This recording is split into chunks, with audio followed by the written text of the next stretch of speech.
जय माता दी दोस्तों माघ के महीने की शुक्ल पक्ष की एकादशी को हम सभी जया एकादशी के रूप में जानते हैं। जैसे कि इस एकादशी के व्रत के प्रभाव से मनुष्य को सभी कार्यों में जय की प्राप्ति होती है, यानी उसे पराजय का सामना नहीं करना पड़ता है। माघ के महीने में पड़ती है। माघ का महीना वैसे ही अपने आप में बेहद पावन और पवित्र दिन माना जाता है। धर्म, कर्म, पूजा पाठ और पुण्य को कमाने के लिए विशेष रूप से गंगा स्नान का विशेष महत्व है। इस महीने की जो भी एकादशी है वो अपने आप में बहुत ही पुण्यदायी है। जैसे कि माघ के महीने की शुक्ल पक्ष की इस एकादशी का व्रत अनुष्ठान साल 2026 में 29 जनवरी किया जाएगा।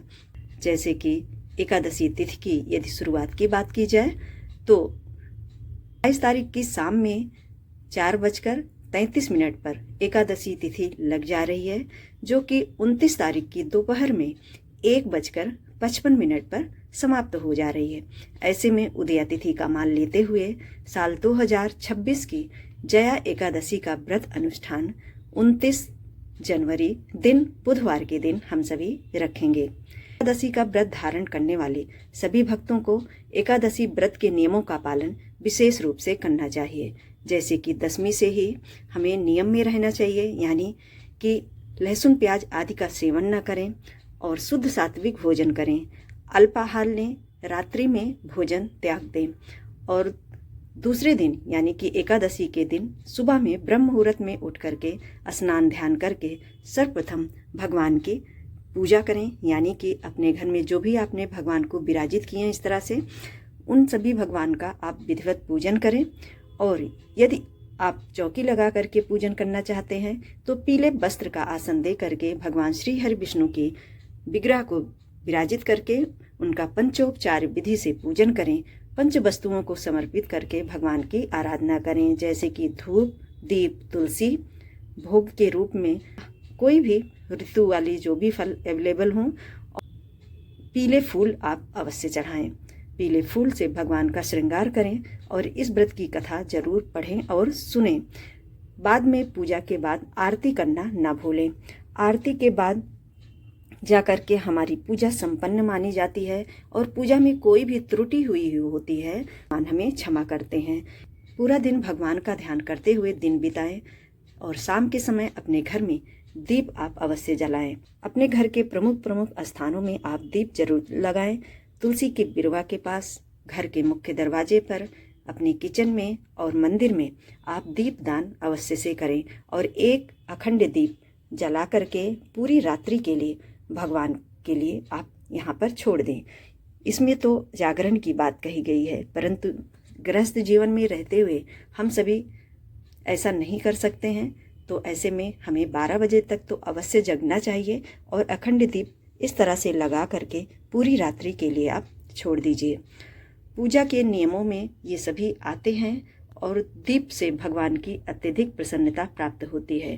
दीप दान का हमारे शास्त्रों में बहुत ही बड़ा महत्व बताया गया है। दूसरे दिन यानी कि द्वादशी के दिन सुबह में ब्रह्म मुहूर्त में उठ करके स्नान ध्यान करके पुनः भगवान का पूजन करें और उसके बाद किसी ब्राह्मण देवता के निमित्त आप भोजन का दान करें या अन्न का दान करें।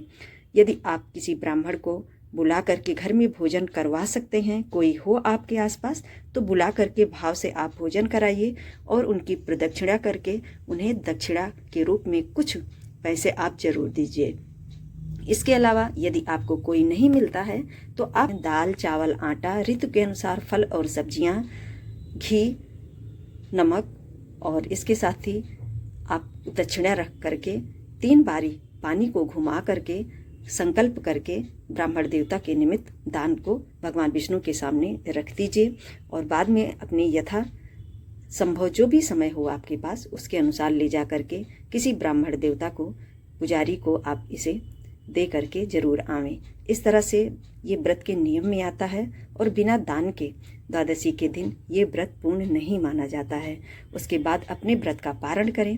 पारण करने में आप कोई भी तुलसी दल मिला हुआ जल आप ग्रहण कर सकते हैं या आप फलाहारी यदि हों तो अन्न खा करके आप व्रत का पारण कर सकते हैं। एकादशी में कोई कोई लोग जल पे रखते हैं, कोई फल पे रखते हैं, तो कोई कोई जो भी चीज़ें और भी फलाहार के रूप में हम सभी के व्रत उपवास में खाई जाती है, जैसे कि मूंगफली हुआ, आलू हुआ, दूध हुआ, दही, ये सभी चीज़ें खा करके भी लोग व्रत करते हैं। तो जैसे जिसका स्वास्थ्य होता है उसके अनुसार से व्रत के नियमों को हम सभी धारण करते हैं।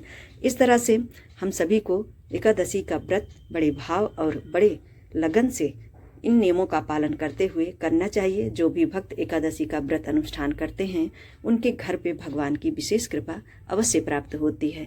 पंच महाव्रतों में एकादशी का व्रत माना जाता है, इसीलिए हमें मनुष्य जीवन में एकादशी का व्रत अनुष्ठान अवश्य से करना चाहिए, क्योंकि एकादशी का व्रत हमारे जीवन के कल्याण के लिए होता है। सारे व्रतों का अपने आप में विशेष महत्व है, परंतु एकादशी व्रत सभी मनुष्यों को भगवान के सानिध्य को प्राप्त करने का मार्ग बताता है। तो ऐसे में हमें एकादशी का व्रत अनुष्ठान जरूर करना चाहिए। यदि आप सभी पहली बारी इस व्रत का अनुष्ठान करना चाहते हैं तो माघ के महीने के जया एकादशी से आप कर सकते हैं। और जैसे कि शुक्र अस्त है दोस्तों, तो कोई कोई इसमें भेद करते हैं कि हमें जब शुक्र उदित हो उस अवस्था में किसी नए व्रत को धारण करना चाहिए। तो ऐसी अवस्था में यदि आप सब इन सब बातों को मानते हैं तो व्रत ना ही धारण करें। और इस तरह से प्रत्येक एकादशी का व्रत अनुष्ठान करते रहने से भगवान श्री हरि विष्णु और माँ लक्ष्मी की कृपा विशेष रूप से प्राप्त होती है। आज के वीडियो में दोस्तों बस इतना ही। यदि हमारी जानकारी आप सभी को थोड़ी सी भी हेल्पफुल लगती हो तो इस वीडियो को ज़्यादा से ज़्यादा शेयर कर दीजिएगा। और यदि आप सभी हमारे चैनल पर नए हों तो हमें सब्सक्राइब कर लीजिए, इसी तरह के आने वाले व्रत और त्यौहार से रिलेटेड वीडियो को प्राप्त करने के लिए। हम अपने चैनल पर सभी व्रत और त्यौहार से संबंधित वीडियोस को अपलोड करते रहेंगे, क्योंकि ये मेरा नया चैनल है और इस पे हमारे खुद के ही कंटेंट हैं। जैसे मेरा पुराना चैनल है जो कि कुसुम मिश्रा के नाम से है, और उस पे आप देखेंगे तो उसमें मिक्सअप कंटेंट आपको मिलेगा। मेरा ये नया चैनल है, आप सभी इसी चैनल पर अब हमारी वीडियोस को प्राप्त करेंगे जो कि हमारे खुद के बनाए हुए हैं। तो यदि आप सभी को वीडियो थोड़ा सा भी हेल्पफुल लगता हो तो हमें सब्सक्राइब कर लीजिए और हमें सपोर्ट कीजिए। हमारी इस चैनल को भी आप अपनी उपस्थिति दे करके हमें आगे बढ़ाइए। जय श्री कृष्णा, राधे राधे दोस्तों।